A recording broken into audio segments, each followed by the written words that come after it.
pending biosecurity changes will soon make it much easier and more economic for North American farmers to send their cattle's genetics to New Zealand. And as a result, it will soon be easier and cheaper for Kiwi farmers to import top genetics for their herds.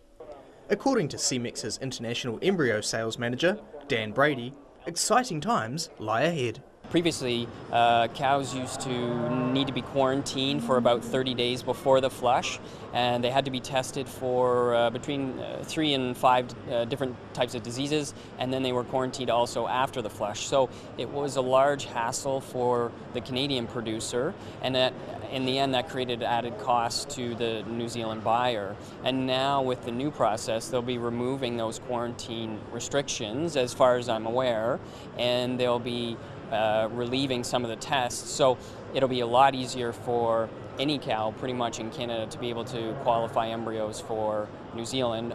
He says there will be a huge array of genetics coming online in New Zealand in a short period of time.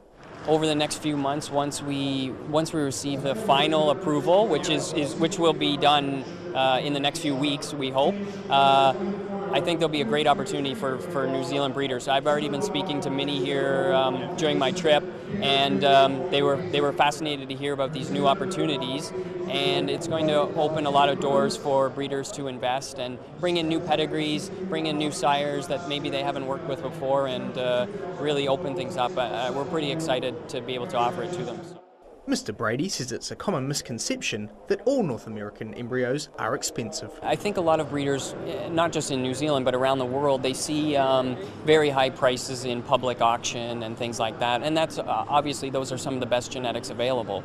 But there's a lot of affordable embryos in Canada and North America that breeders maybe don't know as much about because they're seeing them in public auction and things like that. But there's full sisters that might be available at a lesser price, but still have that great quality, the great pedigree, and a little bit more affordable. Benedict Collins, Country 99 TV News.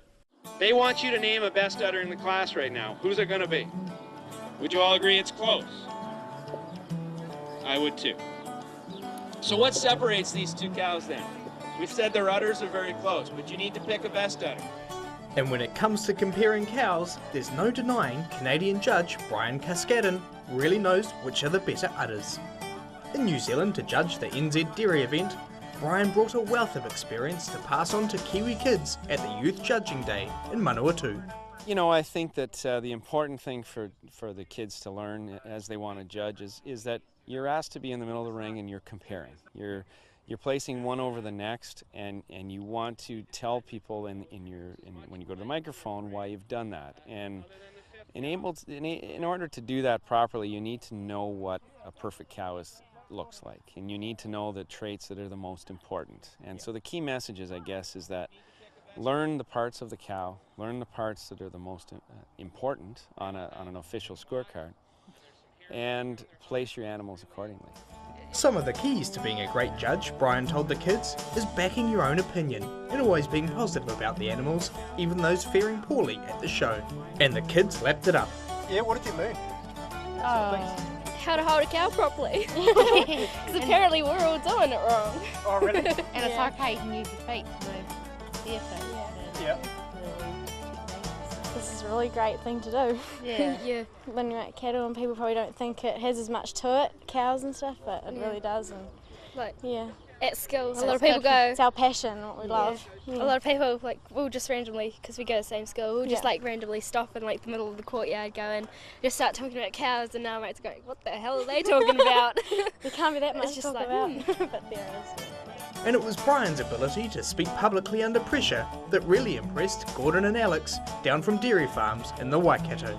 The guy that told us everything about judging, how he knows quite a bit, yeah. He's quite confident talking to the microphone, yeah. Yeah, like nothing's a problem. Yeah, it's all natural. Yeah.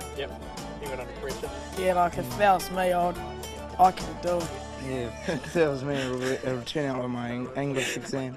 Benedict Collins, Country 99 TV News. More than 300 of the top cattle in New Zealand were at Manfield Park Stadium in Fielding this week for the 2012 NZ Dairy event.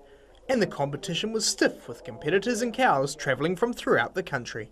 Look, as far south as Balclutha to as far north as Whangarei, and it's a real sort of South Island feel versus the North Island, so there's a bit of rivalry there. Judged on their udders, length, form and dairiness, teat alignment and many other factors, it was a chance for the best of New Zealand cattle to shine. But it's not just a matter of bringing your cows to the show and parading them in a ring. Months of hard work goes into ensuring they're looking their best. The Barton's cow just cleaned up in the Holstein 2-year-old and milk category, and they were stoked. And a lot of it comes down to breeding. It all goes back to the breeding. We use quite a lot of imported semen. Yep. That too is probably one of the biggest parts of the actual show, is the time and effort that's put in to the breeding. Meanwhile, the Supreme Jersey Award went to the world-class Vaiala, bred by Warren Ferguson from Otorohanga. Vaiala has tasted a lot of success here before. Well, I think she's an exceptional cow. She's known all around the world now from winning here last year. Yep. She's been here since a calf. She won as a yearling, and she won last year and capped it off this year. And just special having her mother there as champion cow as well here. Yeah. You're sort of guaranteed first and second, yeah? Well, you're never guaranteed till you get there. It's the sort of cow, as a breeder, you dream about breeding and having, and to get one like that's, special. They don't come every day, yeah. Benedict Collins, Country 99 TV News.